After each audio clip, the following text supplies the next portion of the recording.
Hey YouTube ASD, si tu as déjà copié un bac sur YouTube, Facebook ou en bourse, alors cette vidéo va peut-être te déranger. Pas parce que tu fais mal, mais parce que c'est exactement comme ça que beaucoup de discus finissent par aller mal. Aujourd'hui, on va voir pourquoi copier les autres bacs est une des pires erreurs avec le discus. Et surtout, quoi faire à la place.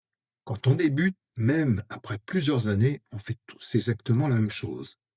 On regarde les paramètres, on regarde le matériel, on regarde la routine. On note tout, la température, le pH, la conductivité. Et ensuite, on essaye de reproduire exactement la même chose chez soi. Même chauffage, même filtre, même chiffre. Parce que si ça marche chez lui, ça devrait marcher chez moi, non? En réalité, non.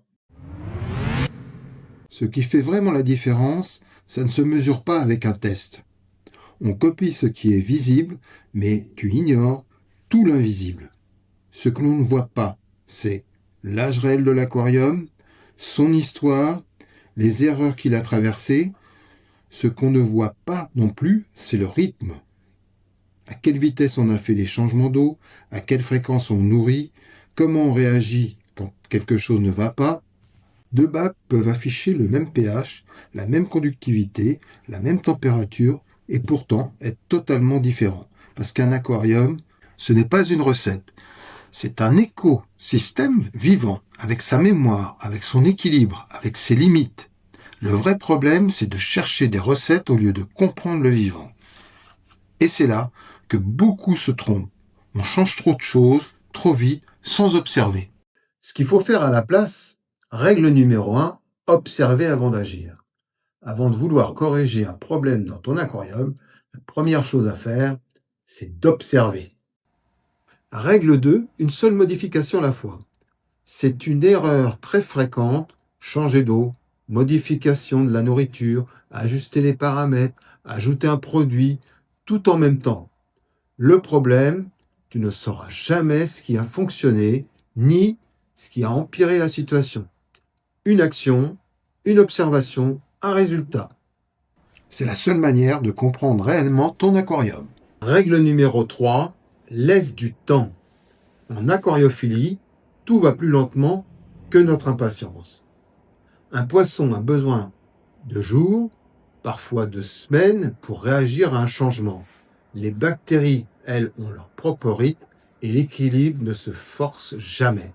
La patience est un paramètre invisible, mais vital.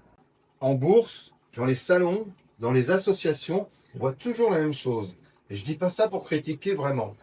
Je le dis parce que je l'ai vécu. Je me souviens d'un ami, un vrai passionné. Pas le genre dilettante, non. Quelqu'un de carré, quelqu'un qui voulait tout comprendre, tout maîtriser. La technique, c'était son truc, son métier. Ses bacs étaient vraiment impressionnants. Pas impressionnant joli, impressionnant techniquement. Équipés comme des postes de pilotage, des sondes partout, des écrans, des alarmes, des contrôles constants. Toutes les semaines, parfois plus, il mesurait pH, conductivité, GH, KH, et j'en passe. Et puis un jour, sans prévenir, des poissons qui changent, qui se tendent, qui se cachent, qui mangent moins. Rien que de spectaculaire. Pas de mort brutale, pas de catastrophe visible, mais quelque chose n'allait plus.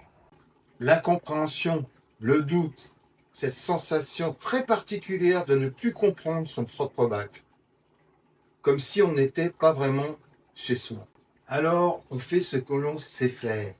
On touche au réglage, on ajuste, on affine, on rajoute du matériel, une sonde en plus, on teste un autre produit. Si ça ne va pas, c'est qu'il manque quelque chose. Ou c'est un chiffre qui n'est pas exactement le bon. Et là-dessus, moi aussi je me suis retenu là-dedans. S'inspirer, c'est bien. Copier sans comprendre, c'est dangereux. Parce que ton bac n'est pas celui de YouTube. Un aquarium, ce n'est pas un décor. C'est un écosystème vivant qui évolue avec toi. Alors, dis-moi en commentaire, qu'est-ce qui t'a le plus aidé à progresser en aquariophilie? un conseil, une expérience, une erreur qui t'a fait avancer. Si cette vidéo t'a aidé à mieux comprendre ton bac, un like, ça aide énormément la chaîne. Ici, on ne copie pas les aquariums parfaits, on apprend à comprendre le sien. Abonne-toi pour la suite.